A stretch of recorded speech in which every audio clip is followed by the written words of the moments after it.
Maihar band का नाम तो आपने सुना ही होगा। वही मैहर बैंड जिसे बाबा अलाउद्दीन खान ने बनाया था, जो आज भी पूरी दुनिया भर में मशहूर है। आज का किस्सा बाबा के उस नाल तरंग की भी, जिन्होंने आग उगलने वाली बंदूक की नाल को संगीत में तब्दील कर दिया था।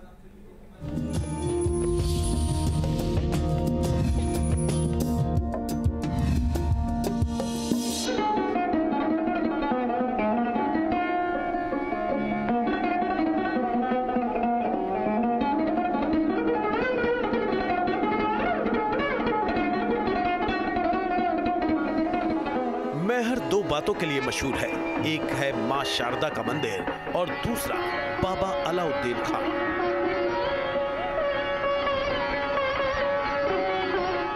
बीसवीं सदी के भारतीय शास्त्रीय संगीत के महानतम महानायक, संगीत के उस्ताद, जिनकी विरासत आज भी मैहर की गलियों को सुरमई बनाती है।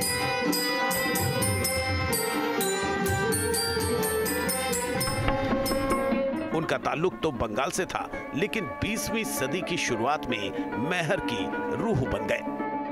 महाराजा साहब ब्रजनाथ सिंह जुदेव एक ऐसे संगीतज्ञ की तलाश में थे जो मेरे स्टेट में ऐसे संगीतकारों को जन्म दे जो एक मिसाल बने।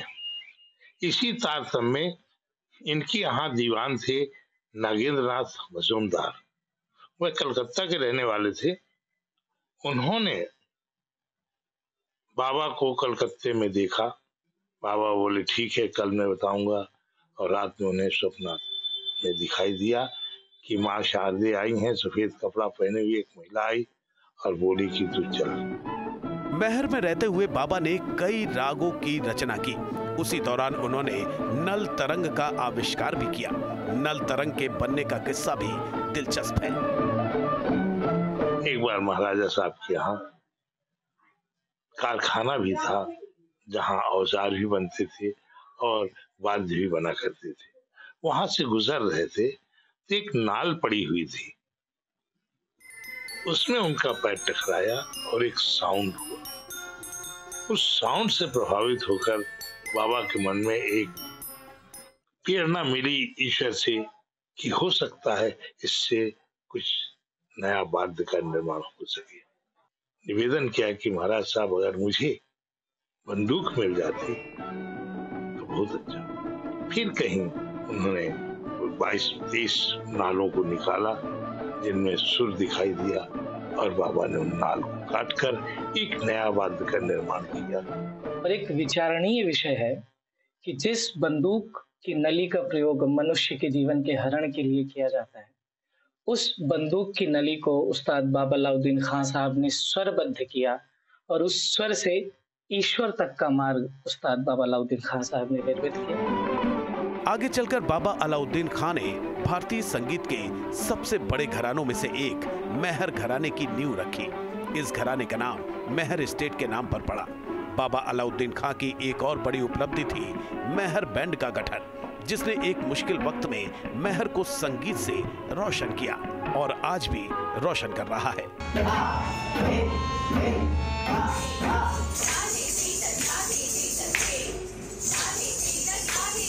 देखिए, मैहरबाद वृंद जो बना है तो बाबा ने 1918 में बनाया। उस समय प्लेग पड़ा तो करीब 16, 17, 18 लोग जो है अनाथ हो गए, उनके माँ बाप नहीं रहे। तो बाबा को दया आई तो उनने एक एक को पकड़ के किसी को हारमोनियम दिया, किसी को तबला दिया, फिर किसी को बांसुरी दी। कारण ये था क्योंकि इनको कोर्ट में एक ऑर्केस्ट्रा पेश करना होता था, क्योंकि महाराजा के गेस्ट आते थे। तो इन्होंने बोला हम इतना ही एक ऑर्केस्ट्रा बनाएंगे। इन्होंने वेस्टर्न और इंडियन इंस्ट्रूमेंट्स का मिक्स करके मैहर बैंड बनाया, जो आज भी है। आज भी मैहर बैंड का परफॉर्मेंस होता है मैहर।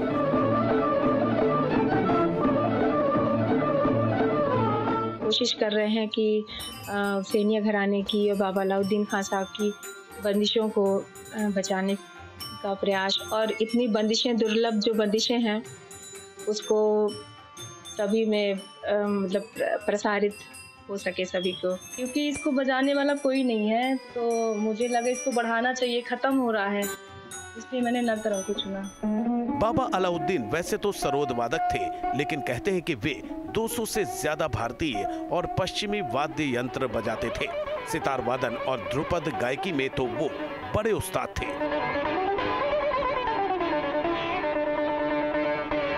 बाबा इतने सरल सहज और सिंपल थे। कहीं भी कोई भी बाबा सब्जी लेने जाए, ये लौकी क्या भाव? बोला बाबा 2 आना। नहीं 6 पैसा दे, 6 पैसा दे। ए बाबा चल चल, ना मिली। बाबा चल दे, अपना सिगार पीते हुए निकल जाए।